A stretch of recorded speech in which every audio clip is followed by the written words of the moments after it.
안녕하세요. 서울시 코비드-19 심리지원단과 나는 의사다가 함께하는 코로나19 특별 생방송 코로나19 오미크론 위기 대응 무엇이든 물어보세요. 오늘 진행을 맡은 TBS 과학전문기자 강양구입니다. 정부가 방역조처 완화 움직임을 보이고 있습니다. 오미크론 확산세가 심각한 상황이라 필요하다 혹은 시기상조다 논란이 많습니다. 논란이 커질수록 시민들은 불안해질 수밖에 없는데요. 그러나 지피지기면 백전백승, 알면 이겨낼 수 있습니다. 코로나 오미크론에 대한 막연한 불안과 궁금증을 풀어보는 시간, 가천대학교 의과대학 예방의학과의 정재용 교수님 나오셨습니다. 네, 안녕하세요. 자, 그리고 또 반가운 얼굴 한 분 더 계십니다. 네, 오미크론 확진자가 폭증하면서 일반인, 의료인 가리지 않고 감염이 되고 있는데요. 지난주 수요일 이 시간에 출연 예정이셨던 아주대학교 내분비내과 김대중 교수님도 확진 판정을 받아서 영상통화로 1시간 동안 출연을 대신하셨는데요.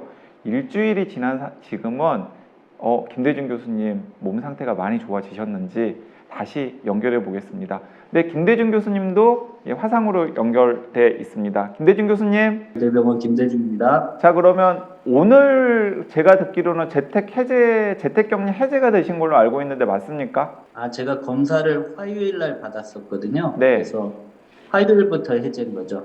그러니까 어제부터 해제가 되신 거예요? 그러면 해제되시기 전에 뭐 검사를 추가로 받으셨습니까? 아니요. 확진자는 검사 없이 7일이 되면 해제되는 걸로 돼 있어서 네. 저는 받지를 않고 저희 가족들은 받았어요. 네. 그러면은 김대중 교수님께서는 오늘 병원에도 출근을 하신 거예요? 저희 병원은 규정이 지금 국가에서 하는 규정하고 조금 달라서 오늘까지 제가 사실은 출근을 못 하고 있고요. 내일부터 출근할 예정입니다. 네, 알겠습니다. 자, 김대중 교수님과 그리고 가천대학교 의과대학의 정재영 교수님과 함께 오늘 이야기를 나눠보도록 하겠습니다. 김대중 교수님, 근데 몸 컨디션은 어떠세요? 이제 다 좋아졌어요. 사실 지난주 수요일 날 그 저녁에 방송에 잠깐 나왔었는데 그때가 제일 목 상태가 안 좋았던 때인 것 같아요. 네. 그때가 목도 아프고 기침 가래도 좀 있고 그랬는데 그날 자고 났더니 목요일부터는 이제 좋아지기 시작하더라고요. 네. 지금은 뭐 증상이 거의 없습니다. 네, 교수님 대부분의 전문가들도 그렇게 이야기를 하시고 또 오미크론 변이 감염이 되었던 경험을 이야기하시는 분들 대부분은 오미크론 변이는 그냥 가볍게 앓고 지나간 것 같다라고 말씀들을 많이 해주시는데요. 또 어제 오늘 나오는 뉴스들을 보니까 오미크론 변이에 감염된 것 같은데 2, 3일 정도 심하게 앓았다라고 증언하신 분들의 또 증언이 또 기사화가 되면서 시민들이 좀 이렇게 불안해하시는 것 같아요. 실제로 일주일간 오미크론 변이 감염되어서 고생을 해보셨으니까 의사 입장에서 어떠셨는지 좀 궁금합니다.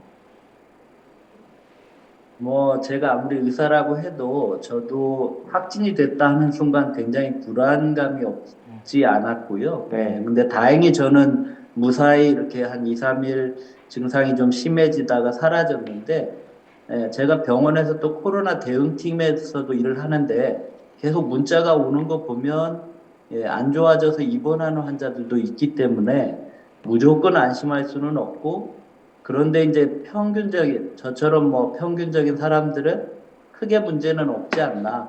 흔히 우리 과거의 경험 속에서 목감기를 조금 심하게 앓는 뭐 그런 느낌으로 지나가는 게 대부분인 것 같다는 생각은 듭니다. 자, 그 현장에 계시는데 가족들이랑 격리는 잘 지켜지시던가요? 사실 그게 굉장히 생각보다 어렵더라고요. 그러니까 당연히 이제 그동안 우리가 2년 동안 이런 일이 있을 때마다 격리, 자가격리 이런 얘기들 많이 해왔는데 막상 제가 그걸 하려고 보니까 우리 집 구조상 저는 이제 안방에서 혼자 지냈어요. 그랬는데 저희가 이제 안방 화장실은 샤워나 이런 건 가능하지 않도록 되어 있는데 막상 제가 머리도 감고 싶고 샤워도 하고 싶고 그러는데 그게 안 되는 겁니다. 사실은.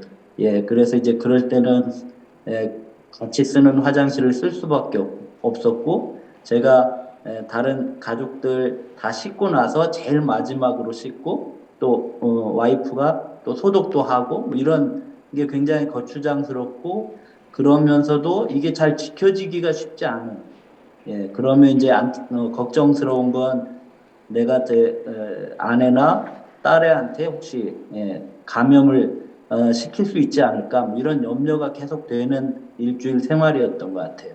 음, 그 롱코비드 관련해서도 걱정하시는 분들이 많잖아요. 그러니까 오미크론 변이에 감염이 되었다가 일단은 나은 것 같긴 한데 후유증이라든지 아니면은 장기적인 영향에 대해서 불안해하시는 분들도 많은데 아직 장기적인 영향을 체크하시기에는 뭐 기간이 너무 짧고 혹시 뭐 감기 증상은 나은 것 같은데 뭐 이건 조금 예전 컨디션으로 돌아가지 않는다 그런 건 있으세요?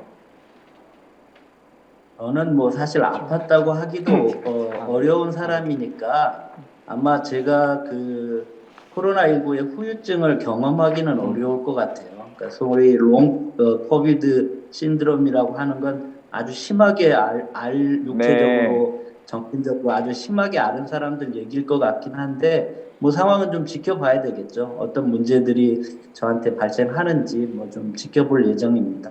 네, 교수님 안녕하세요. 저 가천의대 정재훈입니다. 학회에서 뵙다가 처음 뵙는데요.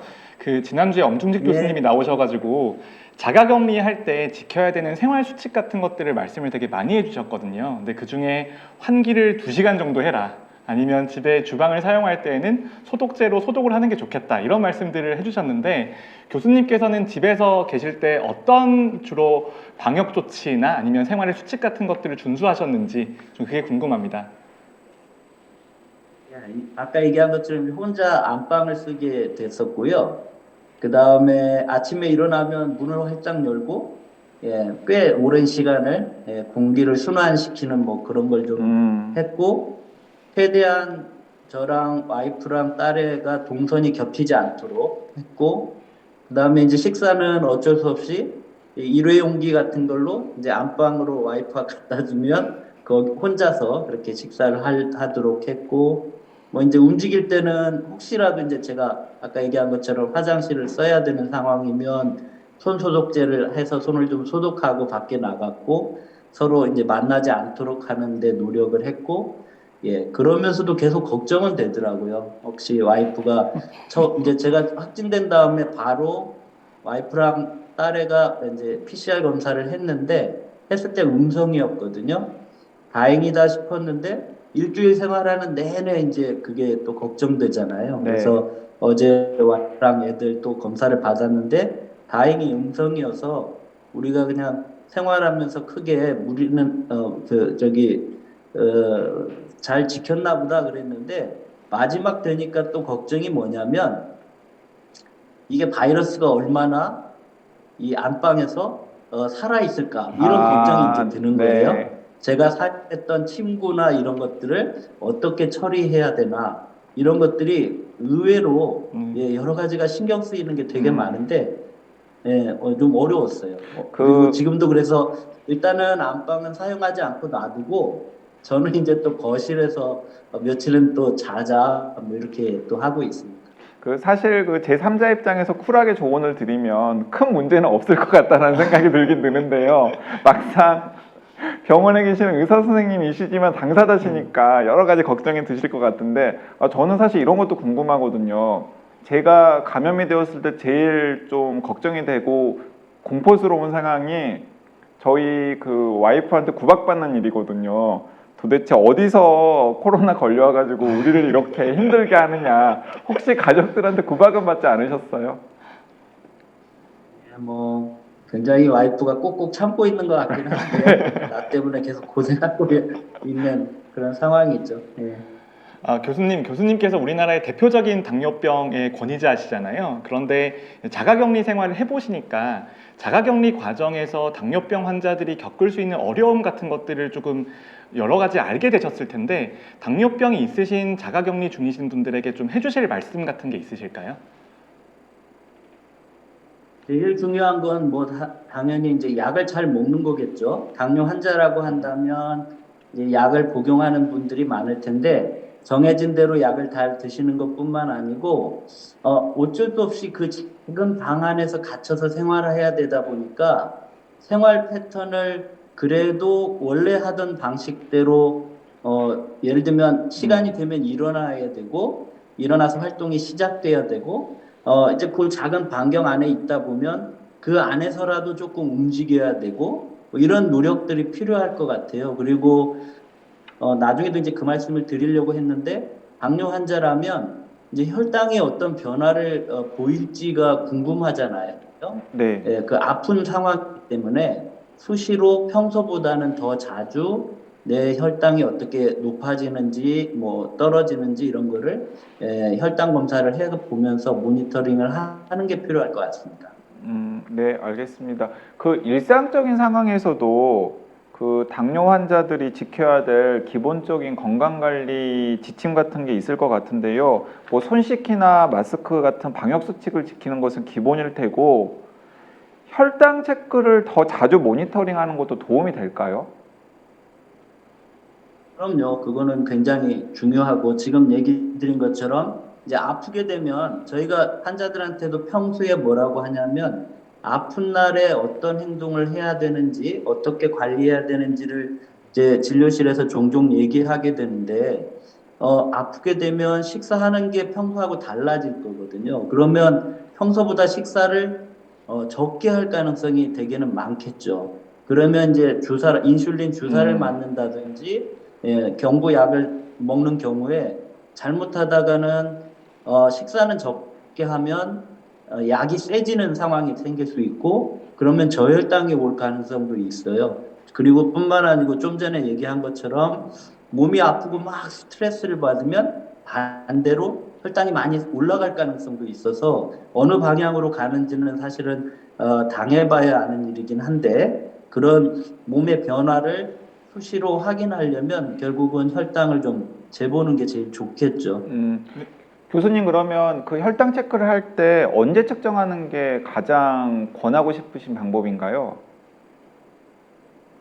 예, 뭐 환자들은 다 저혈당이라는 게 뭔지를 대개는 알고 있어요. 네. 그러니까 갑자기 몸이 기운이 훅 떨어진다든지 식은땀이 나고 배가 고픈 뭐 이런 게 이제 저혈당인데 몸이 뭐라 그럴까요? 정상적인 패턴이 아닌 상황이면 더 재보는 게 좋고 그게 아니더라도 아침에 일어나서 한번 재고 식후에 한 2시간 정도 되면 한번 재보고 뭐 이런 패턴을 일주일 동안 조금 이렇게 자주 확인해 본다면 좋을 것 같습니다. 네, 교수님, 당뇨병 환자 같은 경우에는 감염이 있게 되면은 혈당 조절에 매우 어려움을 겪는 경우들이 많잖아요.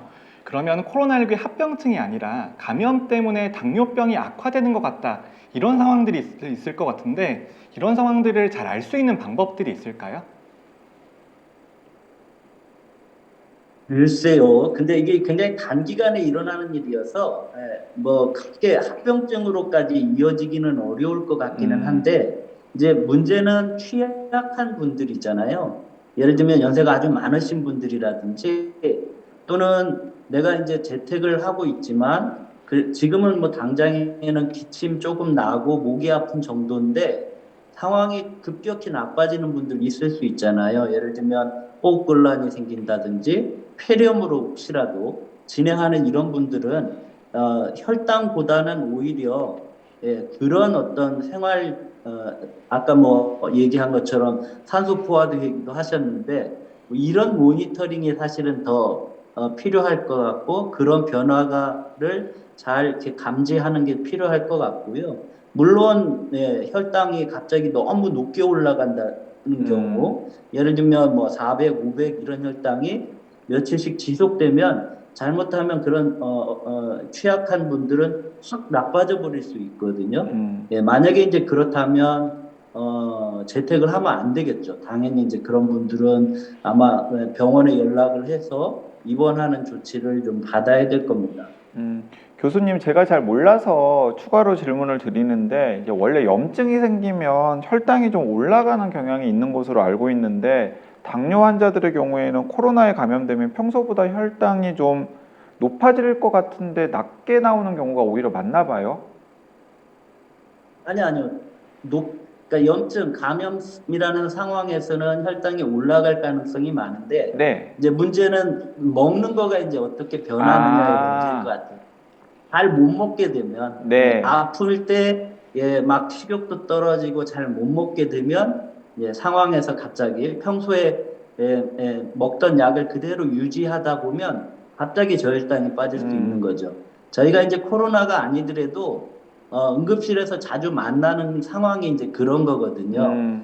어르신들 연세 많으신 분들이 갑자기 몸을 시름시름 앓다 보면 약은 꼬박꼬박 잘 챙겨 드시는데 식사가 갑자기 확 줄어버린다든지 때로는 식사를 거르는 경우가 있으면 그때 이제 갑자기 저혈당이 빠져서 응급실에 실려오고 그러거든요. 그러니까 똑같이 이 코로나라는 상황도 급성으로 갑자기 이제 심한 감기가 오는 거니까 그런 일이 충분히 생길 수 있겠다. 그래서 이제 가족들도 이제 그런 당뇨 환자들에 대해서 평소보다는 조금 더 잘 관찰을 해줄 필요가 있고, 당연히 이제 연세 많으신 분들은 재택을 하기보다는 입원 쪽으로 가게 될 테니까. 네. 그렇네요. 지금 시청자들도 댓글을 남기고 있는데요. 조르바님께서 실감나는 방송이라고, 네, 의사 선생님께서 확진 재택 치료 경험을 들려주시니까 너무나 실감이 난다는 의견 주셨고요. 루루팡님께서도 확진자의 후기를 실제로 겪은 분을 통해 생생하게 볼 수 있어서 너무나 좋다라는 말씀 하시면서 한 가지 질문 주셨는데요. 교수님께서 확진 후에 자택에서 드신 식단이 평소와 어떻게 똑같았는지 달라졌는지 좀 궁금한가 봅니다. 당연히 달라질 수밖에 없죠. 그러니까 제대로 된 식사를 하기는 사실은 어렵고, 네. 간편식 소위 얘기해서 그런 걸 어차피 배달 음식을 먹을 수밖에 없었던 상황이고, 뭐 그냥 그냥 편하게 쉽게 이렇게 먹을 수 있는 것들 할 수밖에 없었죠. 그러면 가족이 배달 음식을 시켜가지고 그 방문 앞에다가 두면은 이렇게 안으로 가져가고 내놓고 이런 걸 반복하신 겁니까? 그렇죠. 그러면 지금 재택격리 해제된 다음에 가장 먼저 드신 건 뭐세요? 가장 먼저 먹은 거는 어제 이제 우리 와이프랑 딸이랑 같이 PCR 검사하러 갔는데 저는 이제 따라갔고, 왜냐하면 바람을 쐬고 싶으니까 일주일 꼼짝 못하다가 이제 차갑지만 그 찬 고기를 딱 마시면서 아유 이게 이렇게 좋은 걸 뭐 이런 생각을 좀 했고, 두 사람은 이제 병원에 가서 검사를 받는데 시간이 꽤 걸리니까 저는 이제 커피숍에 들어가서 따뜻한 카페라테를 한 잔 먹었죠. 그게 첫 번째 먹은. 네, 교수님, 그리고 교수님 병원에서 업무가 정말 많으시잖아요. 그런데 재택격리 하시는 동안은 업무는 어떤 식으로 처리하셨는지가 개인적으로 정말 궁금하거든요. 지금 제일 큰 현안이에요. 이제 병원 우리 정재훈 교수님도 아시겠지만 지금 이제 갑자기 확산이 확 일어나는데, 저가 이제 출근을 못 하니까 일주일 동안 제가 예를 들면 봐야 하는 외래 환자는 제 대신 저희 과의 다른 교수들이 볼 수밖에 없었고, 제가 원래 최근에 이번 달 2월 달에 코로나 진료를 해야 되는데 제가 갑자기 못 나가니까 제 대신 다른 분이 당직을 쓸 수밖에 없었고, 이런 상황이거든요. 근데 이제 제일 걱정은 이런 상황이 이제 더 확산될 거잖아요. 병원에서 이렇게 한두 명이 아니고 막 10명, 20명 막 이렇게 확산될 텐데, 앞으로 한두 달 어떻게 병원을 잘 유지해 나갈까, 이게 되게 걱정스럽기는 해요. 알겠습니다. 지금 김대중 교수님께 여러 가지 질문들이 계속 쏟아지고 있는데요. 왜냐하면 김대중 교수님의 그 재택치료 사연이 나무 일 같지 않으신가 봐요.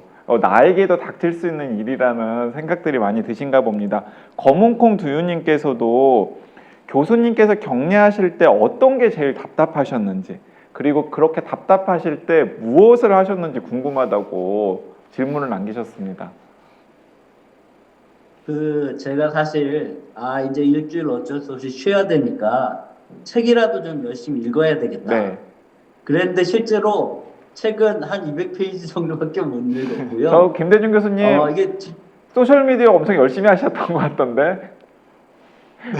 생각을 이렇게 집중하기가 쉽지 않아서 뭘 네. 했냐면 지금 우리 이 코안심 방송을 들었어요. 아, 정말요? 그래서 예, 이렇게 돌려보기 할 수 있잖아요. 그래서 네. 정재훈 교수가 하는 얘기도 들었고, 뭐 이재갑 교수, 그다음 산부인과 저기 김의혁 교수인가 그분 얘기도 들었고, 뭐 이왕준 이사장, 뭐 여러 가지 그동안 여기 우리 이 방송에 해주신 그 전문가들의 의견을 하나씩 하나씩 이렇게 청취하면서, 야, 이게 진짜 이렇게 귀한 방송인데 많은 사람들이 좀 보면 이걸 잘 편집해가지고 이렇게 좀 유튜브에 잘 올려놔 주시면 좋겠다. 그래서 그런 뭐 카톡으로 이렇게 좀 꼭 편집해서 꼭 올려달라. 그래야지 이게 조회가 될 텐데 지금은 막 10시간짜리로 12시간짜리로 이렇게 되어 있어서 사람들이 찾아보기 어렵다. 뭐 이런 얘기도 하고 네. 실제로는 그 동영상을 많이 봤고요. 그다음 책도 좀 읽고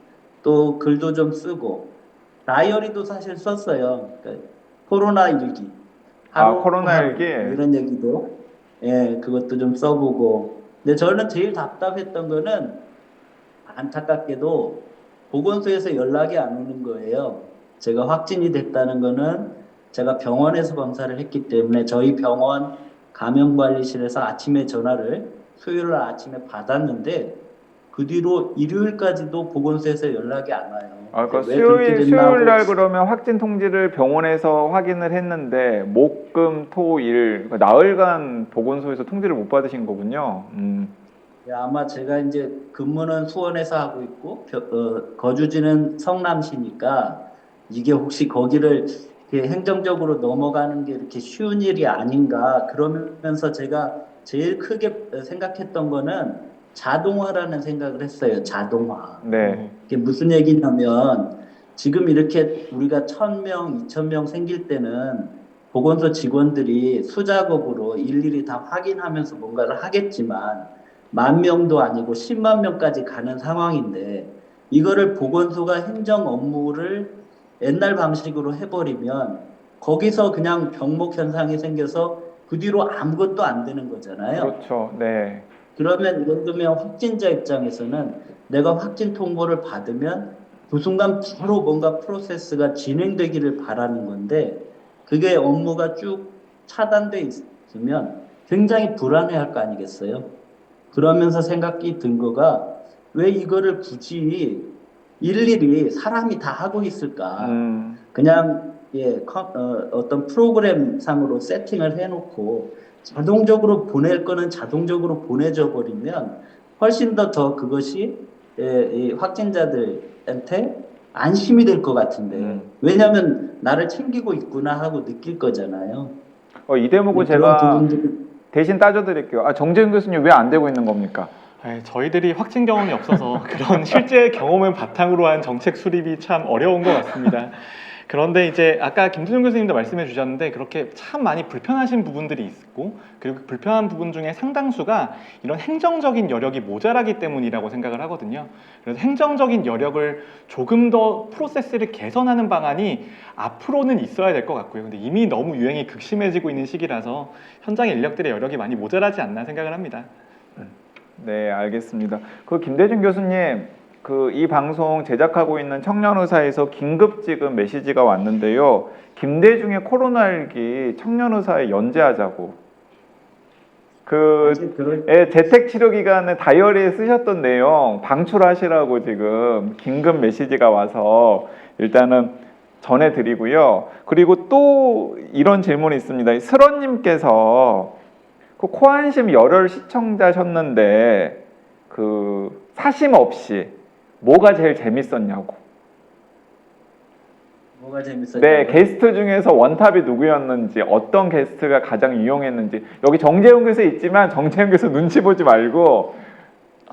제일 재밌었던 거는 이 저녁 시간은 예능이고 네. 누가 제일 멋있느냐 그랬더니 정재훈 교수가 제일 멋있다. 이렇게 엄중식 교수랑 얘기를 나누는 그 장면이 제일 재밌었고요. 네. 내용은 너무나 다 저기 소중한 내용들이었고 제가 제일 인상 깊게 느꼈던 거는 산부인과였어요. 네. 왜냐하면 제가 코로나 진료를 시작하면서 제 첫 번째 환자가 누구였냐면 산부인과 환자였거든요. 분만. 그러니까 이분이 의정부에서 사시는 분인데 분만이 임박했는데 검사를 했더니 양성이 나와 버렸어요. 네. 그래서 자기 원래 다니던 산부인과에서는 분만을 할 수가 없었고 이분을 분만해 줄 수 있는 병원을 찾다가 아주대까지 오게 된 거예요. 그런 사연이 있던 분인데 그런 얘기를 이렇게 보면서 일산병원에서 그렇게 많은 환자를 분만을 해주고 있고 또 뭐 백신 접종을 권유하는 얘기들 뭐 이런 얘기를 이렇게 보니까 너무 굉장히 정말 좋은 분이다. 그분 내 누군진 모르겠지만 한번 가서 만나보고 싶다. 뭐 이런 생각도 좀 했었고 굉장히 소중한 분 같아요. 그분 네. 산부인과 교수님 네, 임의혁 교수님. 교수님 아마 그 강양구 기자께서는 본인을 말씀해 달라고 하신 것 같거든요.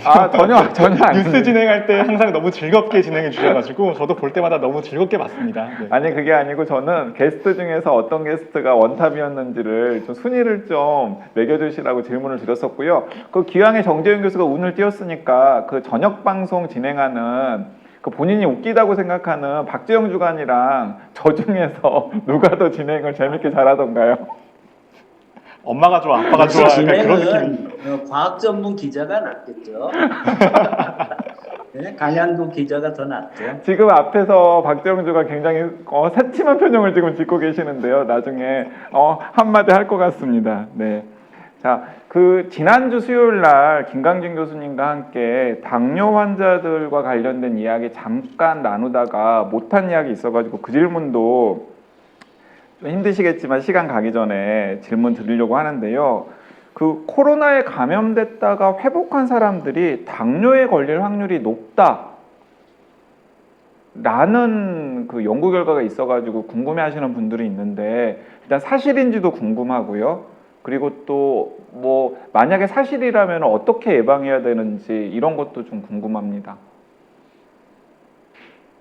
그 단기간의 코로나 상황에서 특히나 이렇게 가볍게 앓고 지나가는 상황에서는 당뇨가 생길 위험은 사실 없을 거예요. 네. 그런데 이제 어떤 상황을 예상해 볼 수 있냐면 중환자실에 입원해서 막 치료 굉장히 여러 가지 중증 환자가 되고 예를 들면 덱사메타손이라고 하는 약 같은 경우는 코로나 치료제로 쓰지만 굉장히 심하게 당을 올릴 수 있는 그런 약물이거든요. 이런 것들을 쓴다든지 아주 심한 스트레스가 몸에 작용하면 스트레스 자체가 우리 몸에서 당을 조절하는 인슐린이라는 호르몬에는 반대작용을 하는 거기 때문에 그런 스트레스풀 컨디션에서 고혈당이 발생하게 되는 건데 이제 누구나 다 그렇다고 당뇨가 생기지는 않는 거고 당뇨가 생기는 어떤 직전 단계 아마 이런 상황일 것 같아요.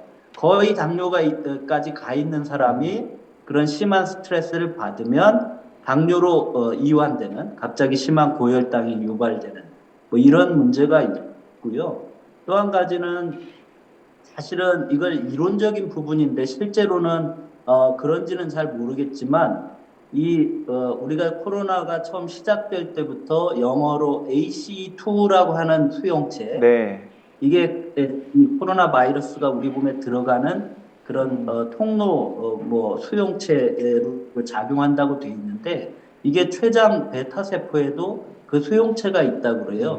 그러면 이제 바이러스가 췌장 세포에도 베타 세포에도 들어갈 수가 있는데 그렇게 해서 췌장의 베타 세포가 만약에 공격을 받고 파괴가 일어나면 그것도 역시 당뇨를 유발하는 이유가 될 수는 있겠다 이런 얘기를 할 수 있는데 사실 그렇게 뭐 당뇨가 갑자기 새롭게 진단되고 아주 많아지느냐 뭐 이런 부분들은 몇 개 뭐 나라에서 그런 연구 보고가 있기는 한데 모르겠습니다. 우리나라에서는 뭐 아마 정재훈 교수님이 연구를 좀 해보시면 데이터가 나올 것도 같은데 이론적으로는 가능성은 충분히 있는데 그게 이제 눈에 띄게 그런 부분들이 현재 나타나고 있는가 하는 부분들은 잘 모르겠어요. 네, 코안심 TV 나와서도 일을 받아가네요. 네, 감사합니다. 방금 통계 이야기 하셨으니까 이런 통계도 접해가지고 한번 여쭤보는데요. 국내 당뇨병 환자의 30% 정도는 자신이 당뇨를 앓고 있다는 사실을 모르고 있다라는 통계도 있더라고요. 자, 그리고 이런 사람들은 꼭 당뇨병 체크를 확인해 보라라고 추천하실 수 있나요? 그러니까 본인이 당뇨인지 모르는데 평소에 이런 뭔가 경향이 있는 사람들 같은 경우에는 본인이 당뇨인지 아닌지를 꼭 한번 의료기관 가서 체크해 봐라. 당뇨는 굉장히 진행된 다음에 나타나는 현상인데 당뇨의 전 단계라는 게 있죠. 우리가 혈당을 네. 수치로 놓고 이제 진단을 하잖아요. 그럼 100 미만이 정상이고 126부터 당뇨라고 얘기를 하는데 일단은 크게 두 가지 요소가 있어요. 첫 번째는 유전적인 요인.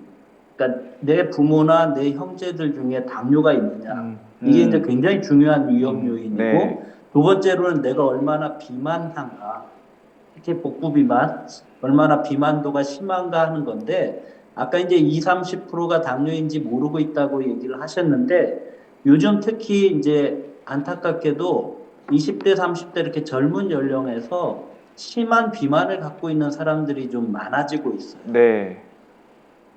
보통 얘기하는 비만 정도가 아니고, 예를 들면 남자들 같으면 뭐 90kg, 100kg, 이런 분들, 여자들도 뭐 70kg, 80kg 이런 분들이 종종 있잖아요. 근데 이런 분들은 젊은 나이에도 당뇨가 생기는 수가 있기 때문에 특히나 가족력이 있는 분들은 꼭 혈당 검사를 해봐야 되는 거고 꼭 당뇨에 해당하는 수치가 나오지 않더라도 그 이전 단계, 조금이라도 혈당이 높아져 있다면 나는 굉장히 앞으로 나이가 들면서 당뇨가 될 위험이 굉장히 높다 하는 그런 걱정을 해야 되는 거고 당연히 당뇨병의 증상이라고 그러면 원래 굉장히 물을 많이 먹는다, 뭐 다음, 다뇨, 다갈, 그다음 뭐 체중 감소 이렇게 심한 고혈당 때 나타나는 이런 증상이 있다.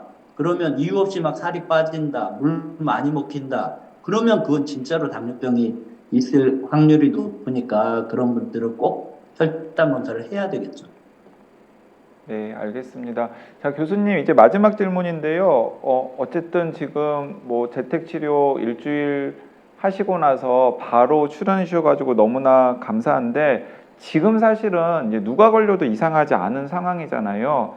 직접 확진을 겪은 의료진으로서 이제 서울 시민들께 하시고 싶은 말씀도 있으실 것 같은데 한마디 해주시고 네, 다시 이제 일상으로 보내드리겠습니다.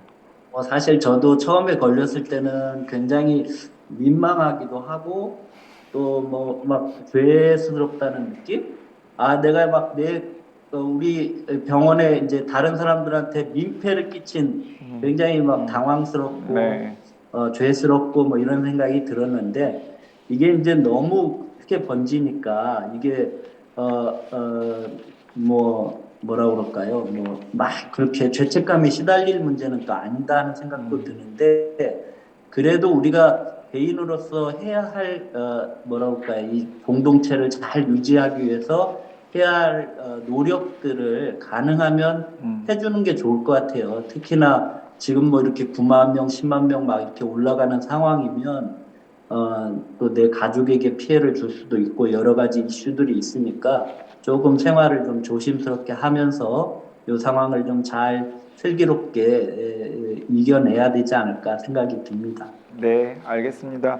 직접 뵙지 못해서 아쉽긴 합니다만은 이제 본의 아니게 확진부터 완치까지 생생하게 경험까지 들려주셔서 정말 감사드리고요. 코로나 완치 축하드리고 앞으로도 건강관리 잘 하시길 바랍니다. 또 뵙겠습니다. 감사합니다. 감사합니다, 교수님. 예, 고맙습니다. 네, 자 김대중 교수님 이제 보내드렸고요. 이제 본격적으로 정재영 교수님과 네. 놀아보겠습니다. 네, 저의 시간이군요. 네. 네. 저는 정재영 교수님이랑 네. 같이 방송하면 너무나 네. 편하고 즐겁거든요. 네, 저도 즐겁습니다. 네. 이게 지금 농담을 하면서 시작하긴 했는데 사실 상황은 상당히 엄혹하고 불안해하시는 시민들이 많을 것 같습니다. 오늘 신규 확진자가 9만 명을 넘어섰고요. 이제 그러니까 거의 지금 매주 수요일 기준으로 하면 더블링이 되고 있어요. 네네.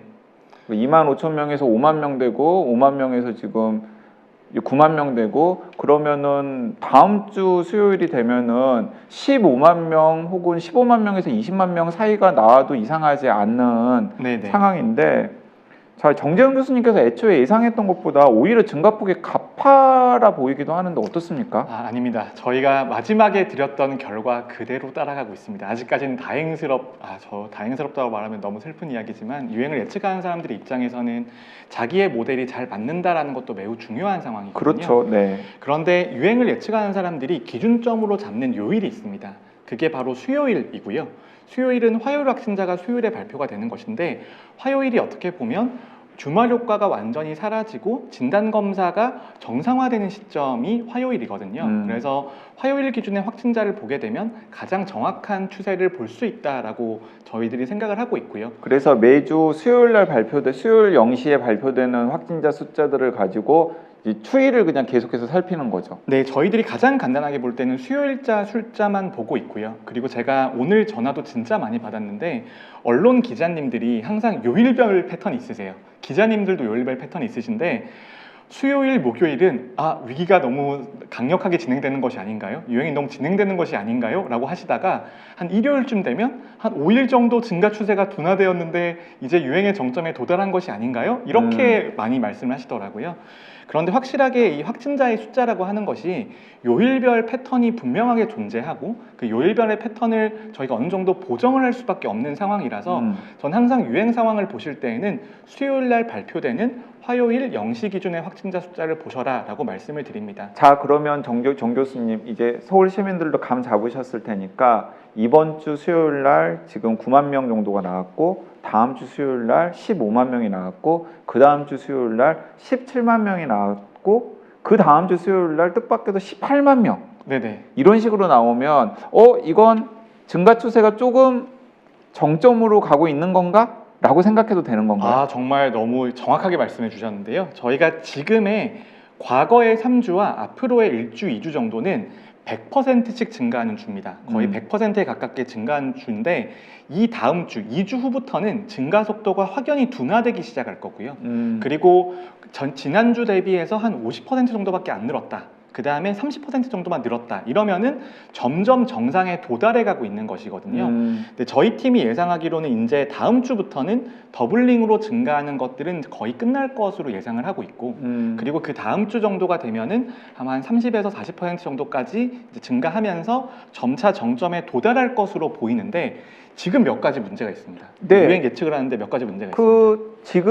지금 유행의 예측은 지금의 거리두기 수준이 유지가 되고 있다는 전제하에서 아마 예측을 하셨을 텐데 다음 주 월요일부터 거리두기가 일부 완화되는 조짐이 지금 보이잖아요. 네, 그렇습니다. 네, 그래서 이런 여러 가지 정책의 변화가 저희가 정책이 어떻게 변할지는 잘 모르잖아요. 그래서 유행 예측이라고 하는 것은 지금의 방역 정책이 그대로 유지가 된다라는 가정하에서 돌아가는 것들이거든요. 그래서 지금의 정책이 유지가 된다라고 봤을 때는 그렇게 돌아가는 것인데 만약 이번 주 금요일에 여러 가지 완화 조치들이 있고 그 완화 조치가 정책적인 신호로 작용할 경우에는 더 빠르게 증가하고 더 빠르게 꺼질 수도 있다라는 것이죠. 그러면은 만약에 거리두기 정책이 완화되어서 그게 시민들에게 잘못된 시그널을 주면 뭐 그 잘못됐는지 아닌지는 잘 모르겠습니다만 어떤 시그널을 주면은 감염의 유행 규모도 더 커지고 그리고 정점에 오르는 기간도 더 늦어지고 뭐 이럴 수가 있는 건가요? 어떻습니까? 그건? 변화의 방향이 되게 애매한 측면이 있는데요. 사회적 거리두기 같은 경우에는 본질적으로 유행 규모를 줄여주진 않습니다. 유행 규모를 뒤로 미루는 역할들을 했었거든요. 그래서 사회적 거리두기를 풀게 되면 유행의 전체적인 규모는 동일하지만 이 유행 곡선을 압축시킨 것처럼 진행이 되거든요. 그래서 더 빠르게 올라가고 정점이 조금 더 높은 대신에 유행이 더 빠르게 끝나는 형태가 될 텐데 하지만 지금의 시점이라고 하는 것이 오늘도 이번 주 금요일에 확산을 이제 어느 정도 용인할 것인가, 그 다음에 사회적 거리두기의 완화를 어느 정도 진행할 것인가에 대해서 많은 고민들과 논쟁들이 있었는데요. 근데 저는 이제 와서는 그게 그렇게까지 중요한 요소라고 생각하진 않습니다. 그 이유 중에 하나가 이제 유행 정점까지 2주에서 3주 정도 남았거든요. 그러면 지금 완화해서 풀었을 때의 효과가 유행 정점을 며칠 정도 앞당기는 효과, 그리고 몇만 명 정도를 높이는 효과 정도에 그칠 가능성이 있다는 것인데, 여기서의 쟁점은 그 정도의 피해가 감당 가능할 것인가, 감당 가능하지 않을 것인가, 그 부분에 대한 논의에 집중이 이루어져야 되는 것인데, 지금은 이제 방역과 의료에 있어서 이제 의학적인 근거로 판단하는 시기가 저는 많이 지나가고 있다고 생각을 하고요. 여러 가지 외부적인 요인들이 많이 작용을 하겠죠. 그러면 거리두기를 조금 완화한다고 하더라도 그 유행의 규모 자체가 더 커지리라고는 예상하지 않는 거군요. 유행의 규모가 소폭 증가하게 되고 더 빠르게 진행하는 것인데, 이제 전문가들이 말하는 유행의 규모는 유행 곡선 아래의 면적인 거죠. 네. 총 확진자나 감염자 숫자에 있어서는 큰 변화가 없는 거지만 그게 더 빨리 많이 나온다는 뜻이기 때문에 그랬을 때도 의료 체계가 감당 가능할지에 대한 확인이 필요하다라는 거죠. 네, 그 좀 구체적으로 그러면 아예 그냥 기왕 얘기가 나왔으니까 여쭤보겠습니다. 현재는 밤 9시까지 카페나 식당 영업을 하고 사적 모임은 6명까지 모을 네네. 수가 있는데, 지금 카페나 식당의 영업 시간을 1시간 늘리고 그리고 사적 모임의 인원은 8명으로 좀 늘리는 걸 검토 중이란 말이에요. 이 정도 수준이 적정합니까? 아니면 오히려 더 풀어야 됩니까? 아니면은 지금의 기조를 유지하는 게 오히려 낫습니까? 이제 강 기자님도 이제는 저를 잘 아시지만, 저는 어떻게 보면 이런 정책적인 이슈에 있어서는 항상 가운데에 답이 있다고 생각하는 사람이거든요. 지금 어떤 이야기가 있냐면, 사회적 거리두기가 의미가 없어지니까 사회적 거리두기를 완전히 없애자라는 의견도 있고, 예를 들어 서울대학교의 김인 교수님 같은 분들. 그렇죠. 네. 그리고 하지만 사회적 거리두기를 유지하지 않을 경우에는 의료 현장이 너무 어려워질 것이다라는 의견을 내시는 분들도 있거든요. 월요일날 이 시간에 출연하셨던 이재갑 교수님. 네, 그런 분들도 계시죠. 그래서 두 의견 모두 일리가 있어요. 둘 다 틀린 게 아니라는 거거든요. 그렇다면 그 중간에 어느 정도의 지점을 우리가 선택을 해서 가게 되면 그래도 두 가지 모두의 장점과 단점을 나눌 수 있다라고 생각을 하는데, 저는 그 지점 중에 하나가 10시 8명이 될 수도 있다라고 생각을 하는데, 여기서부터는 되게 어려운 부분이, 이 결정은 무엇이냐 하면 의료의 피해를 줄일 것인가, 아니면 사회경제적인 피해를 줄일 것인가에 대한 사회적인 자원 배분의 문제가 돼버린 거란 말이에요. 네. 그래서 어느 쪽으로 선택하든 피해를 받는 사람이 생길 수밖에 없고, 어느 쪽으로 선택을 해서 이득이 생기는 사람이 있을 수밖에 없지만 모두가 이익을 보는 방법은 없다라는 거죠. 그래서 저는 중간이 항상 중요하다고 생각합니다. 네, 알겠습니다. 자, 이 확진자가 폭증하는 상황에서 가장 중요한 부분은 중환자 대응 역량이 감당 가능하냐, 이 부분일 텐데요. 이 부분과 관련해서도 낙관론과 비관론이 엇갈리고 있어요. 시민들은 헷갈리고요. 저도 또 낙관론과 비관론 사이인데요. 근데 그걸 숫자로 좀 설명을 드리면, 중환자가 생기는 것과 확진자가 늘어나는 것 사이에서 다양한 국가의 데이터와 우리나라 데이터를 보면 약 2주 정도의 시차가 있거든요. 네. 2주 정도의 시차가 있는데, 우리나라가 2주 전에 확진자가 얼마 정도 나왔냐라고 기억을 해보면 3만에서 4만 정도 사이 나왔었어요. 네. 그런데 3만에서 4만 정도 나온 2주 뒤가 지금은 300명대의 재원 중환자 숫자로 나오고 있다는 말인 거거든요. 그러면 지금은 오미크론 변이에서 지금의 추가 접종률과 경구용 치료제를 쓰고 있는 상태에서는 10,000명의 하루에 일평균 확진자가 나오게 되면 재원 환자가 100명 정도 된다라고 환산을 할 수 있는 것이죠. 그렇다면 지금 많은 전문가들이 유행 정점에서 20만에서 25만 정도를 바라보고 있거든요. 그렇다면 그 수식으로 환산을 해보면 재원 중환자가 2,000명에서 2,500명 정도인데, 그거 굉장히 많은 숫자인데요. 많은 숫자인데 여기에서 낙관과 비관이 엇갈리는 거예요. 네. 지금 정부가 준비한 중증 병상과 중중증 병상을 다 합치면 2,700병상 정도 돼요. 네. 그러면 2,500명이 나온다라고 하더라도 준비한 것보다는 적잖아요. 네. 그게 낙관론의 근거인 거고요. 그 다음에 비관론의 근거는 뭐냐 하면 2,500병상이 있다라고 해서 그 병상이 제대로 다 돌아갈 거냐, 의료진이 준비가 다 되고 중간에 부하 없이 돌아갈 거냐. 왜냐하면 델타 변이 때의 경험을 보면 중환자 병상 점유율이 80%가 넘어가는 순간부터는 병상 이동이 안 되니까 네. 그때부터 엄청나게 많은 문제들이 있었거든요. 그게 감당 가능하겠느냐가 지금의 중환자 관리 체계에서는 가장 중요한 부분인데, 그래도 저는 낙관론 쪽에 조금 더 한 발짝 가 있는 게, 경구용 치료제가 조금 더 확장돼서 사용이 되고, 그 다음에 지금은 매우 고위험군 같은 경우에는 입원해서 렘데시비르 투여를 하고 있거든요. 네. 거기에 효과까지 맞물릴 경우에는 그래도 준비된 것 아래 정도로 가지 않을까, 그 정도의 의견을 가지고 있습니다. 네. 자, 그리고 아까 김대중 교수님께도 잠깐 여쭤봤는데 이 오미크론이 병독성이 기존의 델타와 비교했을 때 낮다라고들 많이들 생각을 하는데 네네. 또 실제로는 그렇지 않을 수도 있다. 이제 이런 의견을 보이시는 분들도 있는데 네. 어떻게 판단해야 될까요? 제가 강 기자님에게 이제 코로나 파이터스 라이브에서 한 달, 2달 정도 전에 제가 말씀을 드렸던 것 같은데요. 그게 초기에 나온 데이터가 영국의 테크니컬 브리핑이라는 자료였었는데, 그 자료를 보면 굉장히 의미 있는 지점이 존재합니다.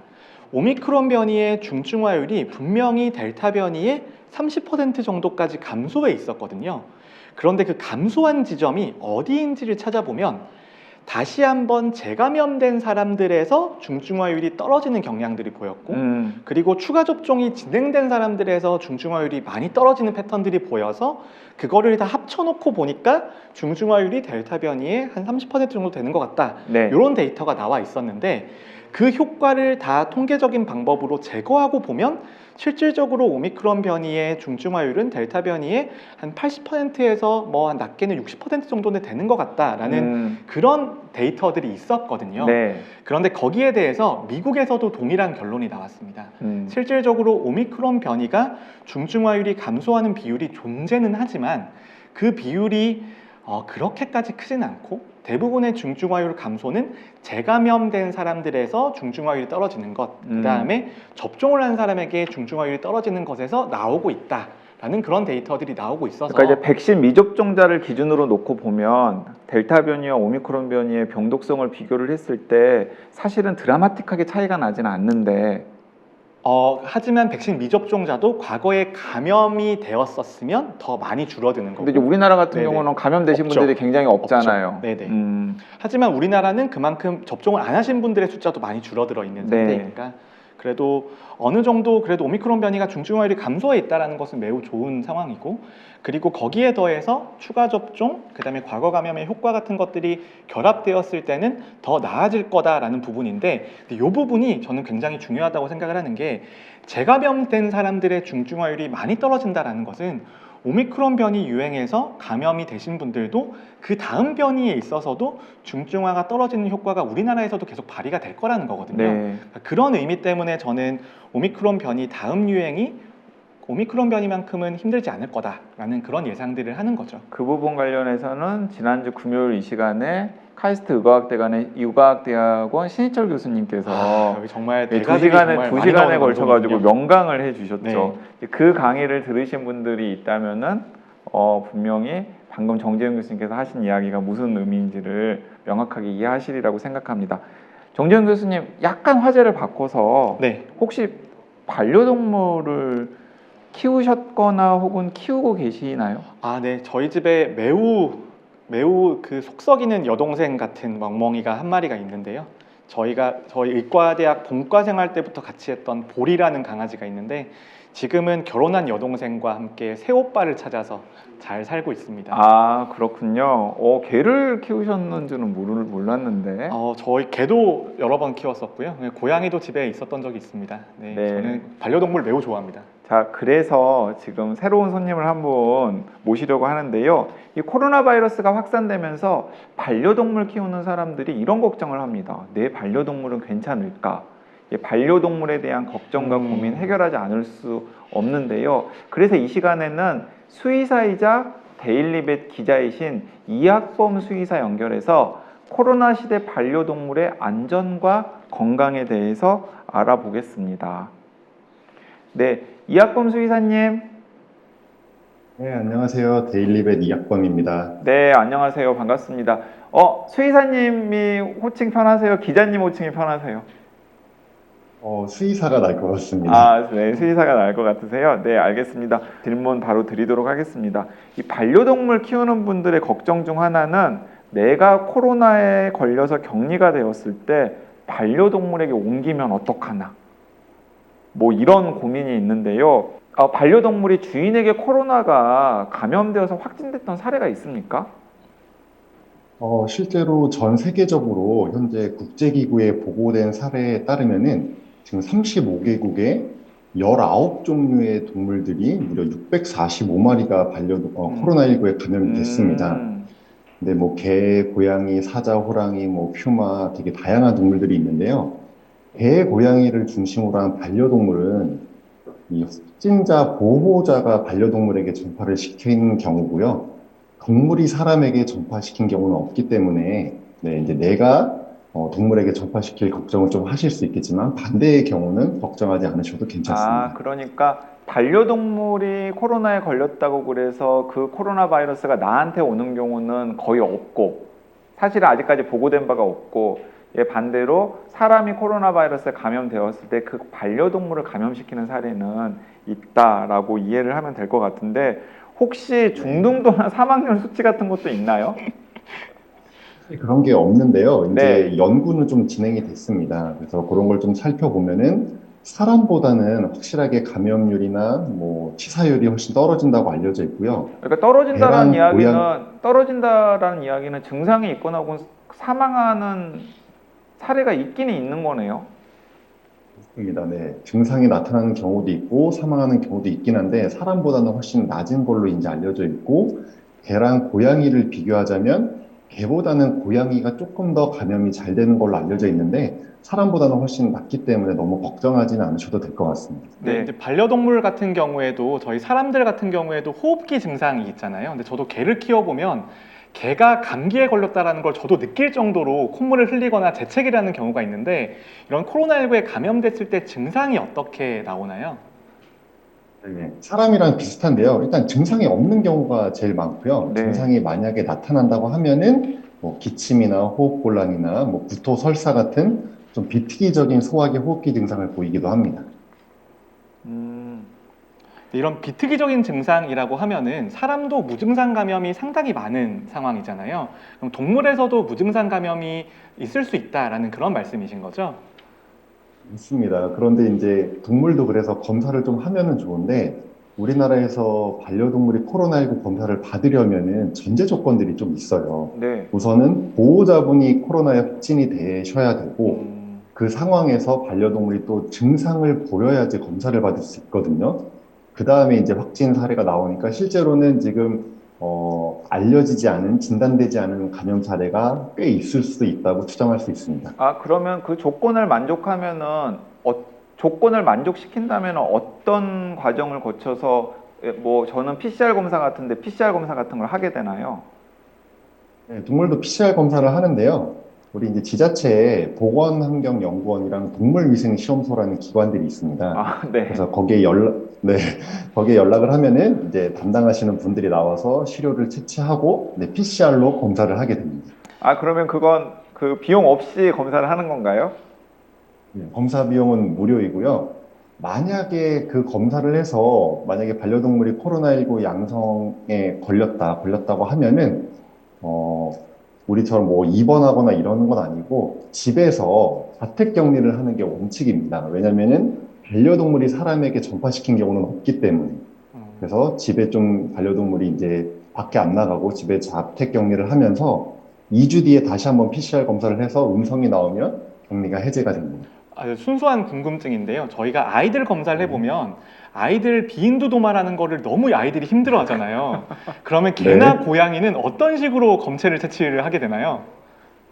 사람이랑 똑같이 검체를 채취한다고 보시면 돼요. 비강에서 검체를 채취하거나 아니면 이제 항문에서 검체를 채취하는데 반려동물도 사실 힘들어 합니다. 그래서 한 분이 보통 잡고 다른 한 분이 검사를 한다고 보시면 될 것 같아요. 네. 자, 그러면 지금 수의사님 말씀을 듣고 보니까 주인이 확진이 되면은 가족뿐만 아니라 반려동물과도 당연히 격리가 되는 게 맞는 것 같다라는 생각이 드는데 보통 반려동물을 키우시는 분 중에서 1인 가족인 경우가 있잖아요. 그런 경우에는 어떻게 합니까? 생활치료센터로 가거나 아니면은 한 일주일에서 열흘 정도 격리가 되어야 될 때 그 반려동물을 돌봐주는 뭔가 그런 게 필요할 것 같은데 대책이 네. 있을지 조금 고개가 갸우뚱해지는데요. 네, 너무 좋은 질문이고요. 가족이 여러 명일 때는 이제 확진자 말고 당연히 다른 가족 구성원분이 반려동물을 돌보셔야 되고요. 만약에 내가 혼자 사는데 내가 걸렸다.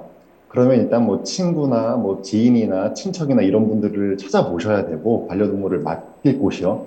만약에 정 없다고 하면은 이제 지자체에서 돌봄 서비스를 제공하는 곳들이 있어요. 서울도 그걸 제공하고 있거든요. 아, 그래서 그런데 맡기면은 이제 서울시에서 지정한 임시보호 동물병원이 있습니다.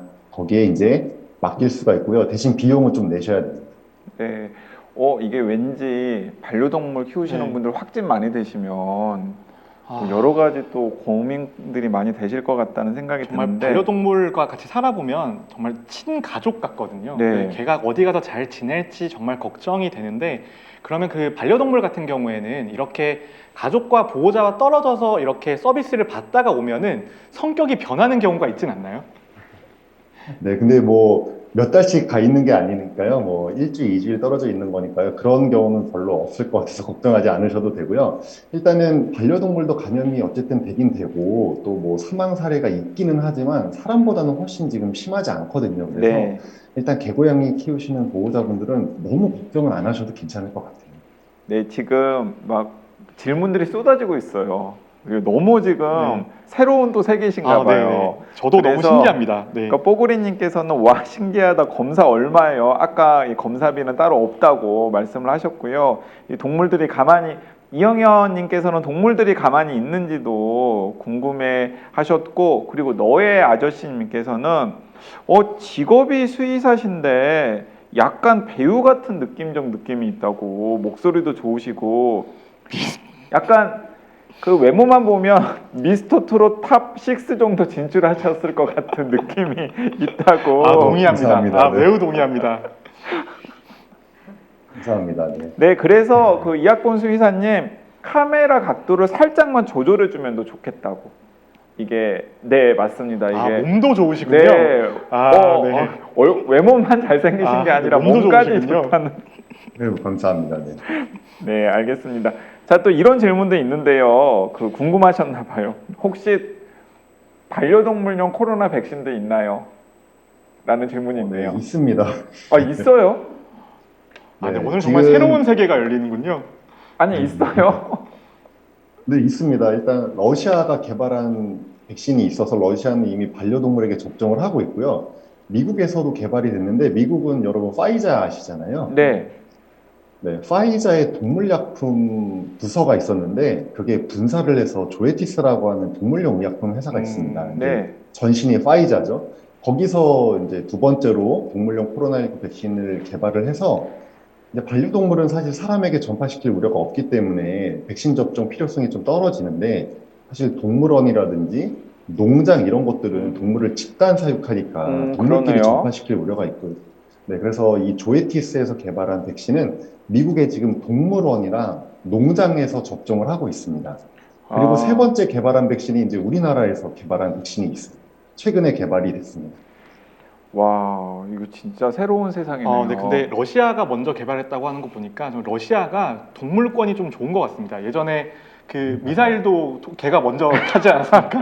네, 그런 여러 가지 사례들이 미사일이 아니라 인공위성. 네, 인공위성. 네, 네, 그렇습니다. 네. 그 동물용 코로나 백신도 1차, 2차 있나요? 그렇지는 않고 뭐 사람처럼 이제 사람은 백신 종류에 따라서 좀 접종 이런 게 다르잖아요. 네, 이제 동물의 경우에는 동물용 백신의 경우는 일단 한 번 접종을 마치고 그다음에 좀 간격을 두고 또 마치는데 무조건 2차까지 꼭 맞아야 된다, 뭐 부스터 필요하다 아직 이런 얘기까지는 없는 것 같습니다. 네. 저기 선생님 동물병원은 어디 있냐는 댓글도 달려 있는데. 제가 수의사긴 한데 동물병원을 하고 있지 않고요. 데일리벳이라고 하는 수의학 전문 신문사를 운영하고 있습니다. 그 그래서 데일리벳 홍보도 살짝 해주시죠. 기왕에 네. 이름이 나왔으니까. 알겠습니다. 청년 의사의 수의사 버전, 동물 버전이라고 보시면 될 것 같고요. 기사는 누구든지 다 보실 수 있으니까요. 편하게 접속해서 보시면 됩니다. 네, 알겠습니다. 최근에 홍콩 정부가 햄스터에서 사람으로 코로나19가 전파됐을 가능성을 의심하면서 약 2,000마리 햄스터를 안락사 시키기로 해서 막 외신에도 많이 보도가 되고 난리가 났었는데 실제로 안락사를 시켰는지 모르겠는데 이런 경우는 어떻게 생각하세요? 네, 홍콩에서 이제 어떤 펫샵에 있는 직원이 코로나19에 걸렸는데 그게 이제 햄스터로부터 전파된 걸로 의심이 돼서 그 햄스터를 다 안락사시키긴 했습니다. 그리고 지금 최근에 나온 연구들을 보니까 햄스터에서 사람으로 코로나19가 전파될 수 있다는 얘기가 좀 나오고 있고요. 그리고 반려동물은 아니지만 우리 밍크 있잖아요. 네, 네. 밍크를 대량으로 사육하는 농장들이 해외에 많이 있는데 여기서는 실제로 바이러스가 사람으로부터 밍크에게 전파가 됐고 밍크 몸 안에서 변이가 된 다음에 이 변이된 바이러스가 사람에게 다시 감염되는 사례도 나왔거든요. 그래서 반려동물은 아직 걱정할 필요가 없지만 어쨌든 이 바이러스가 계속 변이를 하고 있고 또 이렇게 다른 동물 종에 전파가 되면서 사람으로 전파시키는 사례가 또 추가될 수가 있기 때문에 우리가 지속적으로 최신 정보를 업데이트하는 게 좀 중요할 것 같습니다. 네, 하나 또 궁금한 게 생겼는데요. 근데 보통 보면은 인수공통 감염병 중에서 인수공통 감염병이 동물로 갔다가 다시 사람으로 갔다가 다시 동물로 가는 여러 번 반복되는 경우가 잘 없잖아요. 하지만 반려동물과 같이 생활하는 과정에서 사람과 반려동물이 같이 감염될 수 있는 감염병 같은 것들이 있나요? 너무 좋은 질문을 해주셨습니다. 요즘에 인수공통 감염병이라고 사람이랑 네. 동물이 같이 감염되는 감염병들이 있는데 일단은 이런 코로나19 같은 신종 감염병들 있잖아요. 이런 것들은 대부분 여러분 인수공통 감염병입니다. 뭐 메르스, 사스, 뭐 에볼라 다 그랬고요. 그리고 우리 대표적으로 그냥 반려동물과 살아가시면서 꼭 기억하셔야 되는 인수공통 감염병은 이제 광견병이 있습니다. 그래서 네. 개고양이를 기르신다면 광견병 예방접종을 맞추셔야 되는데 이게 법적인 의무사항입니다. 음, 알겠습니다. 신문사를 경영하시다 보니까 이런 소식들을 많이 접하시는 것 같은데, 이 반려동물과 함께 살다 보면 신경 쓸 일도 많지만 오히려 코로나를 극복하는 데 도움이 됐다는 반려인들도 많다고 하는데 어떤 사연입니까? 우리가 코로나 블루라고 많이들 얘기하시잖아요. 그래서 뭐 친구들도 못 만나고 집에만 있고 하다 보니까 좀 우울감을 느끼고 이런 분들이 많았는데 그때 반려동물과 함께 있으면서 큰 위로를 받고 도움을 음, 받았다고 하더라고요. 그래서 이게 뭐 정서적으로도 도움을 받지만 반려동물과 붙어 있는 시간이 있으면서 뭐 먹이도 주셔야 되고 목욕도 음, 시켜주시고 해야 되니까 신체적으로도 음, 좀 건강을 유지할 수 있었다 이런 설문조사 결과가 나왔습니다. 그래서 이 반려동물이 원래도 사람에게 굉장히 위안을 주고 도움을 주지만 그 코로나19 상황 때문에 그런 존재에 대한 중요성이 다시 한번 더 부각이 된 것 같아요. 네. 자, 이제 보내드려야 할 시간인데요. 마지막으로 서울 시민 시청자 여러분께 수의사로서 하고 싶은 말씀이 있으시면은 좀 해주십시오. 서울시가 동물보호과도 전국 지자체 중에 가장 먼저 만들고 이 반려동물 코로나19 검사 시스템도 가장 먼저 잘 운영을 하고 있습니다. 그래서 서울 시민들이라면 지금 반려동물과 함께 살면서 코로나19든 뭐 어떤 양육하는 과정에서 거의 불편함이 없으실 것 같아요. 그래서 그런 부분에 대해서는 걱정하실 필요가 없을 것 같고 다시 말씀드리지만 코로나19가 아직까지 반려동물에게는 큰 문제를 일으키지 않기 때문에 막연한 두려움을 갖지는 마시고 최신 정보를 계속해서 업데이트 하시길 바라겠습니다. 네, 알겠습니다. 그런데 보내드리려고 했더니 막 질문들이 쏟아져가지고 잠깐 더 잡아야 될 것 같아요. 네, 이런 질문도 있는데요. 반려인 천만 시대라고 하는데 동물에 대한 동물권을 말씀하시는 것 같아요. 동물권에 대한 인식 같은 것은 아직 낮은 것 같은데 기왕에 수의사 선생님이시니까 지금 상황이 어떤 상황 정도인지 의견을 좀 듣고 싶다라는 독자의 댓글이 있습니다. 우리가 이제 동물이 가족이 사실 됐잖아요.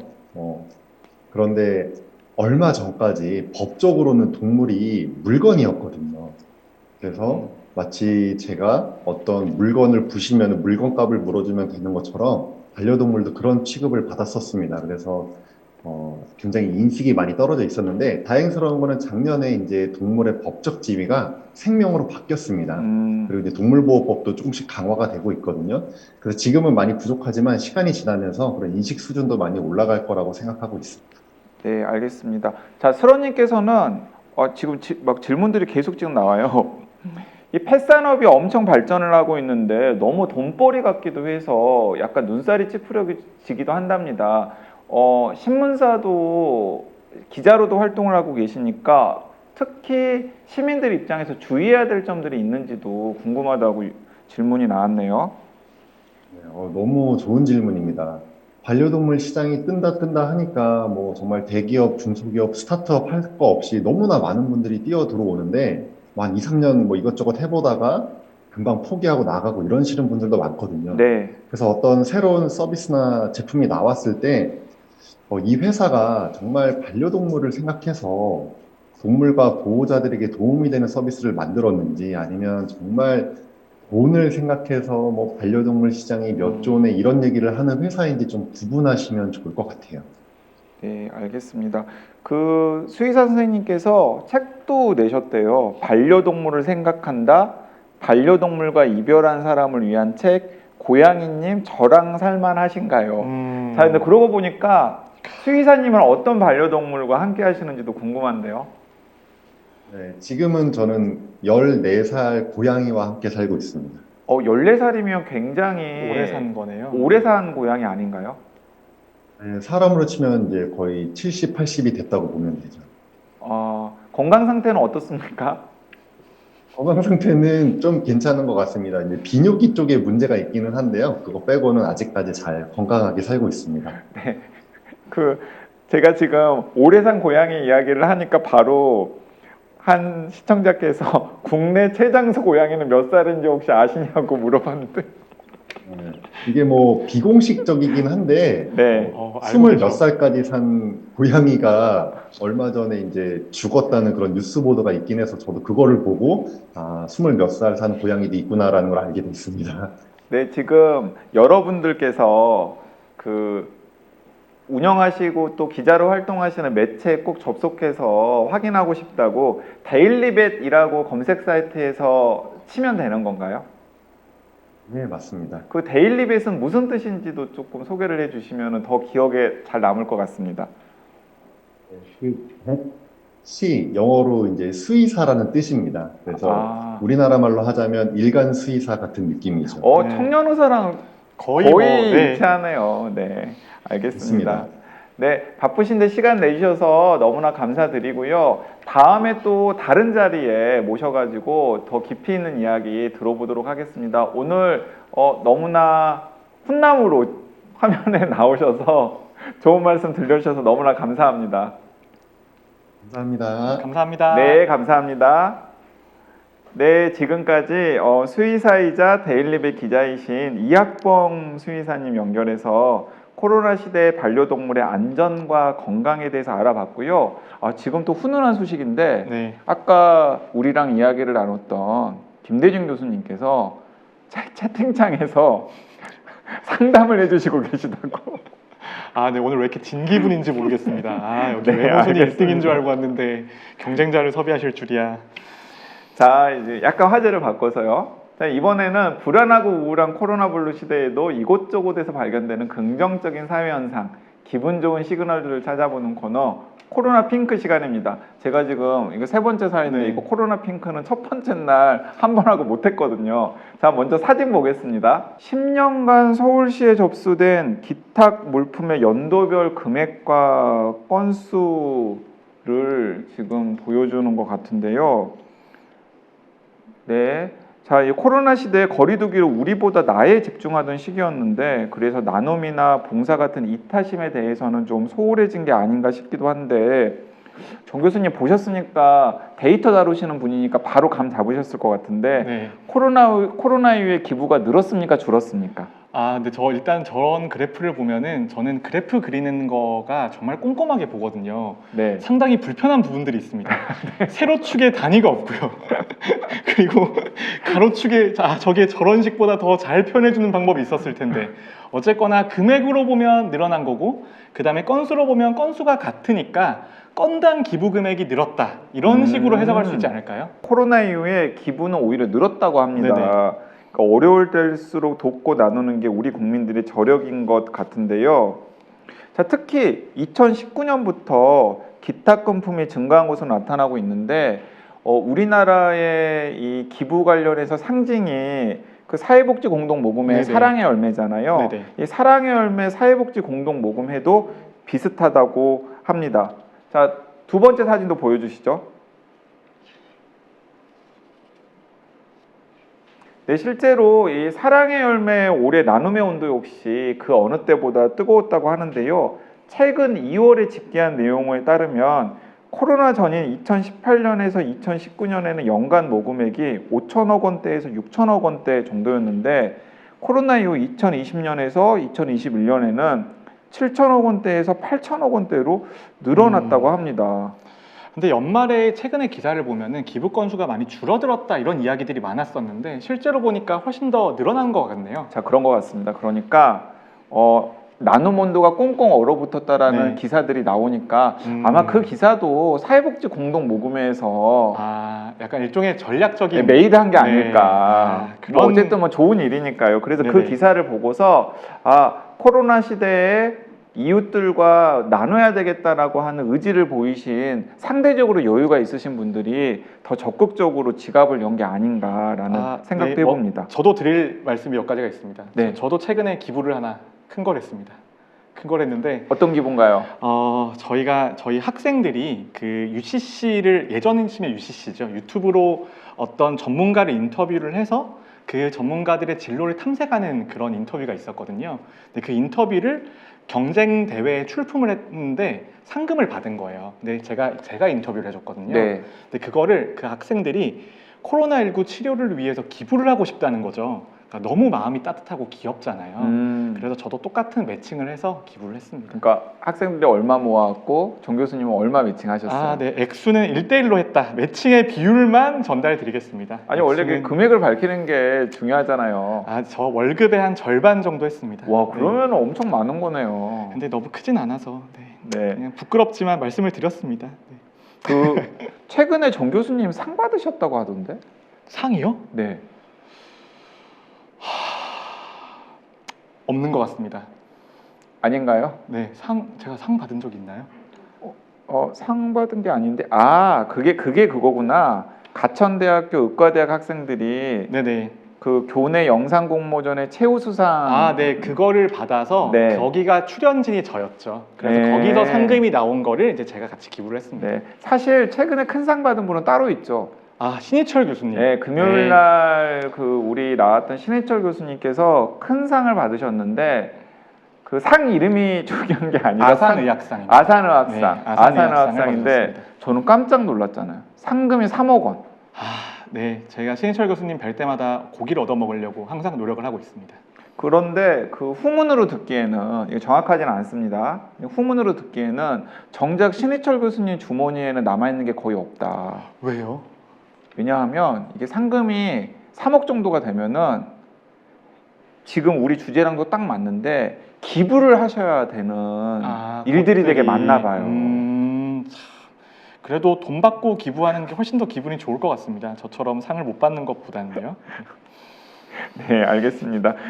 오늘 그 데이터를 좀 더 정확하게 확인하면 이 서울시에 접수된 개인 기탁금품이 보통 예년에는 100억 내외였는데 작년에는 411억 원으로 늘었다고 합니다. 아까 네네. 그 단위가 없어가지고 네네, 정재현 네네. 교수님 조금 답답해 하셨잖아요. 죄송합니다. 너무 자, 그리고 깐깐해서 죄송합니다. 최근에 또 이 혈액난 심각하다. 네네. 이런 기사들도 많이 있는 것 같던데. 네, 혈액 같은 경우에는 정말 지금 헌혈의 필요성이 너무나 높은 시점이고요. 그리고 또 하나 문제가 헌혈하러 가서 감염이 되면 어떡하나 이런 고민들을 하시는 분들이 너무 많으세요. 그래서 어느 정도 헌혈을 좀 해주시는 게 매우 중요한 시점이고 우리나라가 생각보다 헌혈이 원활하지 않아서 혈액을 많이 수입하는 나라이기도 네. 하잖아요. 그런 관점에서는 헌혈에 좀 적극적으로 나서주시고 저도 동참을 하겠습니다. 헌혈한 지가 너무 오래됐네요. 반성을 해보니까. 네, 알겠습니다. 자, 지금 준비된 코로나 핑크는 여기서 마무리를 하고요. 아까 정재현 교수님 질문들 중에서 해결을 못한 질문들도 있고 네네. 또 정재현 교수님께 꼭 여쭤봐 달라고 시청자 여러분께서 댓글로 남기신 질문들도 있거든요. 네네. 일단은 약간 심각한 질문부터. 김대중 교수님도 아까 잠깐 언급을 하셨고 사실 월요일 날 이재각 교수님께서 출연하셔가지고 지금 병원의 상황이 상당히 심각하다. 네네. 이런 이야기를 좀 무거운 분위기에서 해주셨어요. 지금 의료진들이 많이 노출이 되고 있잖아요. 그래서 병원들 같은 경우에는 의료진이나 혹은 지원 인력들이 감염이 되면서 병원 운영을 제대로 할 수 있을지를 놓고서 불안해 하시는 분들이 굉장히 많은데 현재 상황이 어떤지 그리고 어떤 식으로 대비해야 될지. 네, 현재까지 대형 병원들 위주에서는 아직까지는 병원 내에서 업무 수행이 불가능할 정도로 확산이 거세진 상황들은 나오지 않는 것으로 보입니다. 네. 하지만 이번 주와 다음 주 그리고 한 달 정도가 유행의 정점을 지나게 될 것이고, 그리고 오미크론 변이라고 하는 게 한 번 확산이 되기 시작하면 부서 내에 퍼지는 건 정말 순식간이거든요. 그렇기 때문에 오미크론 변이에서의 문제가 뭐냐면 나랑 같이 일하는 부서 전체가 문을 닫아야 될 수도 있다라는 게 가장 큰 문제이고, 그게 의료진에 있어서 큰 위험이 되는데, 그렇기 때문에 BCP라든지 여러 가지 계획들을 수립할 것을 권고를 하고 있습니다. 하지만 이게 막상 닥치기 전까지는 전혀 어떻게 해야 될지도 모르고 체감도 안 되는 상황일 텐데, 우리나라 병원에서도 곧 그런 상황들이 올 거라고 생각을 하고요. 그 월요일 날 저녁에도 이재각 교수님께서 말씀하시다가 이제 BCP를 언급을 하셨거든요. 근데 시민들 중에는 BCP가 뭐지? 라고 고개 갸우뚱하실 수도 있을 것 같아요. 저도 원래는 BCP라는 개념이 그렇게 익숙하지 않았는데요. 이제 비즈니스 컨티뉴이티 플랜이라고 해서 업무의 연속성을 주기 위해서 어떤 식의 계획을 짜야 되냐에 대한 부분입니다. 그런데 그게 가만히 생각해 보면 생각보다 이 BCP라는 게 너무나 어려운 요소거든요. 예를 들어서 이직 같은 거 할 때 업무 인수인계 해보면 몇 주씩 걸리잖아요. 그렇죠. 그런데 BCP라고 하는 거의 개념은 여기 부서에서 다양한 직종들의 사람이 있는데 그 직종의 사람이 몇 명이 없어진다라고 하더라도 그 부서가 돌아갈 수 있게 해야 된다라는 것인데, 그러려면 대체 인력도 지정을 해야 되고, 그 다음에 대체 인력이 그 업무를 수행할 수 있게 교육도 미리 되어 있어야 되는 부분이라서 인력 여유가 없는 회사 같은 경우에는 매우 어려울 거라고 하더라고요. 네. 근데 그래도 이제 병원 같은 경우에는 대부분은 의료인으로 구성이 되어 있기 때문에 어느 정도의 대체는 가능할 거라고 생각을 합니다만, 예를 들어서 이 병원에 이 시술을 할 수 있는 선생님이 저분밖에 안 계신데 그분이 격리 중이시고 다른 대체자가 없어서 환자가 죽어가는 상황이라면 어쩔 수 없이 그분도 마스크 쓴 상태로 나와서 시술을 하셔야 될 수밖에 없는 상황인 거거든요. 그러니까 그 정도의 상황까지 가게 되면 그래도 더 나은 이익, 공공의 선을 위해서 희생되는 부분이 있을 수밖에 없는 거고, 그 부분을 미리 정해두자라는 게 BCP의 개념이라고 볼 수 있습니다. 그 정 교수님 보시기에 이 유행의 정점을 지나는 앞으로의 한 2, 3주 정도의 기간 동안 국내 대형 병원들이 그런 BCP를 발동하거나 혹은 미리 정해놓은 BCP 단계보다 더 급하게 이것저것 임기응변을 해야 되는 상황들이 있을 수도 있다라고 판단하세요? 저는 반드시 있을 수 있다라고 생각을 하고요. 그게 있을 수 있다 말다에 떠나서 전체 병원 중에 몇 %가 그런 위기를 겪을지에 대한 추산과 추계가 좀 필요한 상황이고, 네. 저도 비슷한 종류의 작업을 몇 번 해본 적이 있지만 지금 정도의 유행 상황이라면 저는 상급 종합병원들 중에 한 3분의 1 정도까지는 이런 BCP를 가동해야 될 것 같은 정도의 위기를 겪을 거라고 생각합니다. 그 BCP 내용을 들여다보면은 이제 최악의 상황에서는 확진이 되었다고 하더라도 3일 정도 격리가 된 다음에 PCR 검사나 혹은 자가진단 키트로 음성이 나오면은 바로 현장에 투입된다. 뭐 이런 식의 이제 내용들이 있던데, 사실은 심한 경우에는 확진이 되었는데 경증이라면은 그냥 마스크 쓰고 만약 마스크 쓰고 그냥 진료를 봐야 되는 위생하시고, 상황도 네, 충분히 그런 상황 올 수 있습니다. 특히 응급실이나 수술방 같은 경우에는 그분이 없으면 다른 생명을 잃는 상황이 생길 수가 있잖아요. 그래서 그런 상황들에 대해서는 어느 정도 최악의 상황까지 염두에 두어야 되고, 물론 그런 상황이 안 오게 하는 것들이 가장 중요한 부분이고, 그리고 대형 병원 같은 경우에는 대체 인력을 어느 정도는 며칠 아니면 몇 시간 정도는 구할 수 있을 것이라고 생각이 들거든요.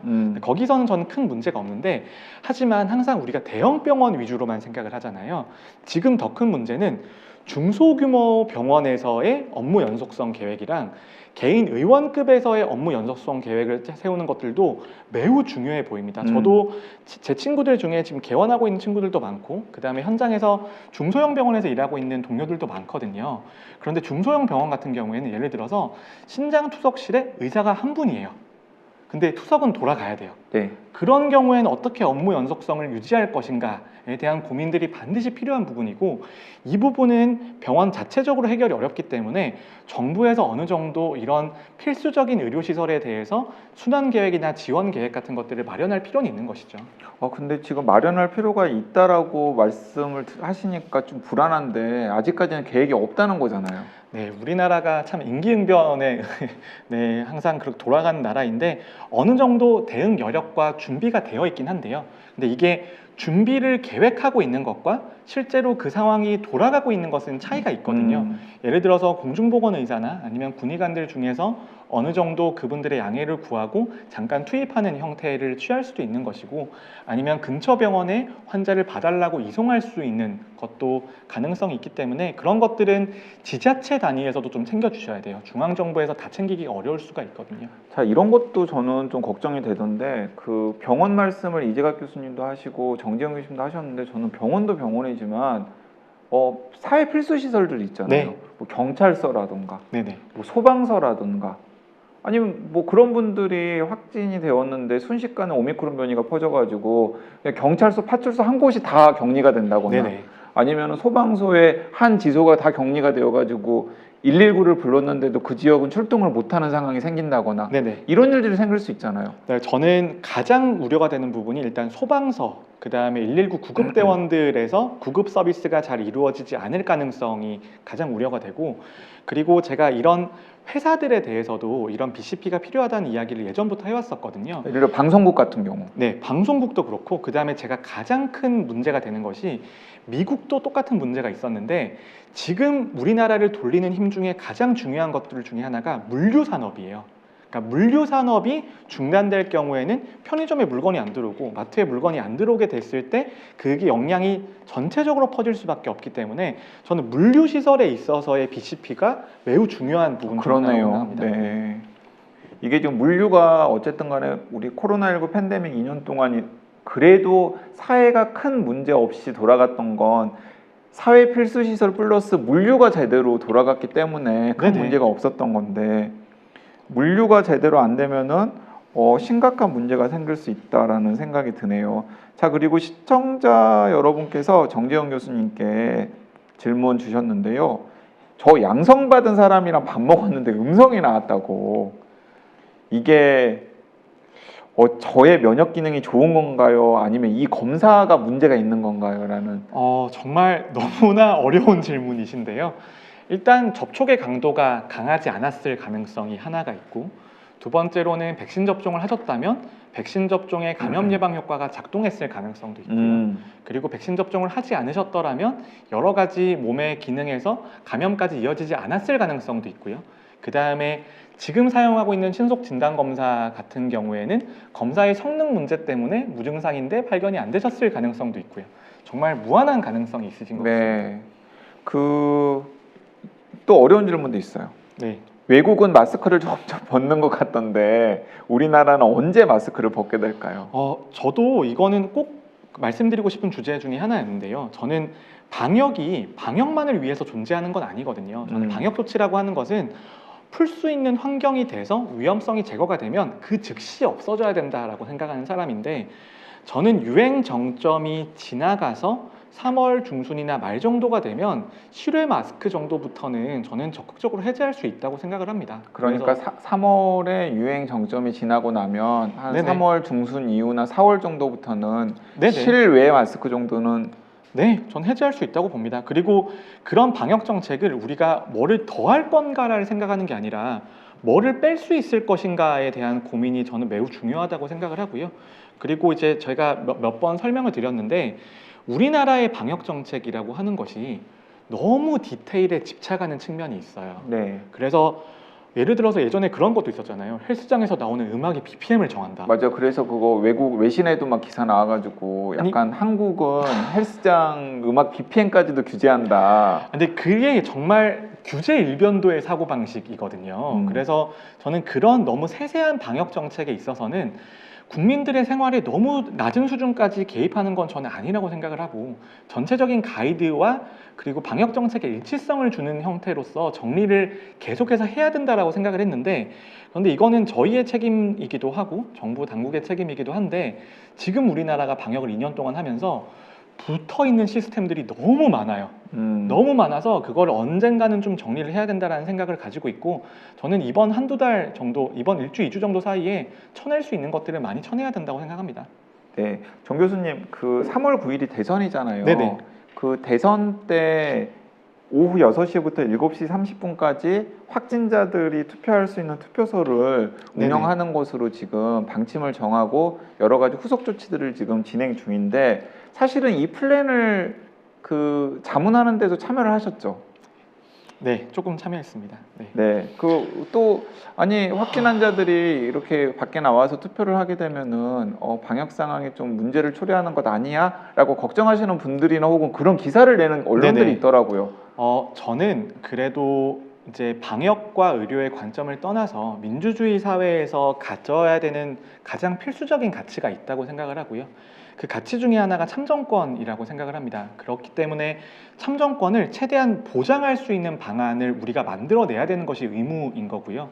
저는 지금 시간대를 분리하는 방법도 매우 좋은 방법이라고 생각을 하는데 1시간 반이라는 시간이 조금 더 길었으면 어땠을까 하는 생각도 있고 그 다음에 두 번째는 저는 그냥 6시까지도 동선을 분리를 하면 어느 정도는 가능하다고 생각을 하거든요. 그러니까 사실은 굳이 투표를 하지 못하게 하는 게 너무 좀 과한 방역일 수도 있겠다라는 생각도 네, 근데 해봤거든요. 시간을 지정해서 그 시간 말고 이 1시간 반 말고는 투표를 할 수 없다라고 하는 것도 어떻게 보면 과도한 제약이라고 볼 수 있어서 네, 제가 생각했던 여러 가지 방안 중에 하나가 별도의 확진자용 투표소를 설치를 한다거나 아니면 투표소 가보시면은 대부분 학교에서 이렇게 진행되잖아요. 줄 같은 것들을 반대편으로 당겨서 반대편에서 충분히 거리를 두고 환기가 되는 상태에서 투표를 하는 것도 전 충분히 가능하다고 봤었는데 이제 지금 이게 문제가 또 의학적인 관점 말고 행정적인 관점도 되게 많더라고요. 네. 이게 7시 반까지 정해진 이유 중에 하나가 그 투표를 관리하는 인력들도 퇴근을 해야 되고 그 다음에 더 시간을 늘리게 되면 비용이 증가하는 측면이 있었기 때문에 이런 그 의견들이 받아들여진 것으로 알고 있는데 어쨌거나 이번 결정에 있어서는 투표를 어쨌거나 무조건 할 수 있게 해드리는 방향으로 저희들이 노력을 했다라는 점을 알아주시면 감사할 것 같습니다. 네, 정 교수님 그 2시간 동안 내내 괴롭혀 드려가지고 약간 미안한데 그 이번 주 월요일부터 노바백스 백신이 네네. 드디어 접종이 시작이 되었잖아요. 그래서 뭐 드라마틱하지는 않지만은 1차나 2차 접종이 조금씩 늘는 것 같긴 하더라고요. 저는 그래도 의외로 생각보다 노바백스를 기다리고 계셨던 분들이 꽤 있구나라는 네. 것들을 좀 체감을 하게 되고 그 다음에 제 이메일 같은 경우에도 이메일에 뭐 거의 한 99%는 욕하는 이메일이긴 하지만 저도 그 욕메일 많이 받아봐가지고 알죠. 네, 근데 그 심정. 간혹 1% 정도는 정말 궁금해서 물어보시는 시민들이나 국민들도 계시거든요. 네, 그런데 제가 최근에 받았던 사연 중에 하나가 1차 접종을 하셨는데 아나필락시스까지 판정은 아닌데 알러지 반응이 꽤 있으셨던 네, 분이어서 네. 접종을 하고 싶으셨는데 접종을 못 하고 있다라고 그래서 노바백스 접종을 어떻게 하면 할 수 있냐라고 물어보시더라고요. 네. 근데 지금 기준 중에 애매한 게 1차 접종하다가 2차 접종을 노바백스로 하시려면 아나필락시스가 있었다라는 확인이 필요한가 봐요. 그런데 아나필락시스라는 게 생각보다 굉장히 엄격한 기준이어서 알러지 반응만으로는 아나필락시스로 판정이 안 되시는 경우들도 있거든요.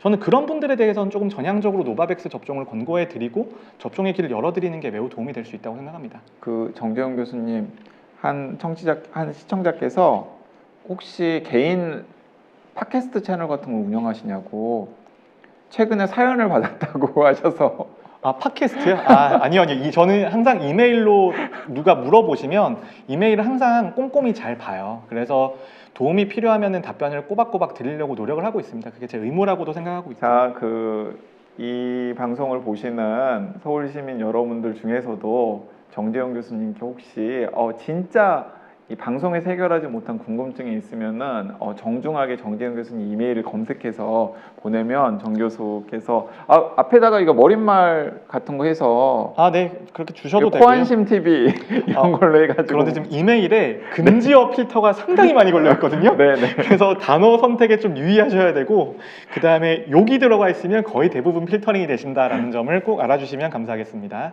네, 알겠습니다. 오늘 굉장히 2시간 동안 다양한 질문들을 해결해 주셨고 또 다양한 역할, 그러니까 저랑 사실 공동 MC 역할을 해주신 거잖아요. 네. 네, 너무나 고생 많으셨고요. 아까 우리가 헌혈 얘기 잠깐 했었잖아요. 네네. 헌혈 관련해 가지고도 헌혈을 하고 싶은데 약간 불안한 요소들이 있나 봐요. 그래서 예를 들어서 헌혈하기 전에 코로나 음성을 확인해야 되나요?라고 물어보시는 분도 있고, 동동님께서는 저희 회사에서는 1년에 2번 헌혈을 해야 고가 점수를 네네. 주는데 코로나 걸리고 나서 완치된 사람은 헌혈을 해도 되나요? 이렇게 말씀하시는 분들도 있는데 제가 이 부분 지침까지는 확인을 못했습니다. 예. 제가 모르는 게 잘 없는데 대신에 확인을 했습니다. 네. 대신에 확인을 했습니다. 그래서 헌혈은 코로나19 완치 판정 이후에 4주가 지나야 가능한 것으로 되어 있습니다. 네. 자, 그런데 지침이 수시로 바뀌는 걸 수도 있으니까요. 헌혈을 집에 직접 확인하시는 것도 권해드리고요. 백신 접종을 하신 분들 같은 경우에는 7일이 지난 후에 헌혈이 가능하다고 합니다. 백신 접종하신 분은 백신 접종 이후 7일이 지난 후에 헌혈이 가능하다고 하십니다. 그러니까 내가 코로나19 걸렸는데 헌혈하고 싶은데 헌혈해도 되나 하신 분들은 한 달이 지난 경우에는 헌혈 그냥 마음껏 하셔도 되니까, 또 피가 지금 부족한 상황이라고 하기 때문에 여러분들께서 적극적으로 헌혈에 동참해 주시면 좋겠습니다.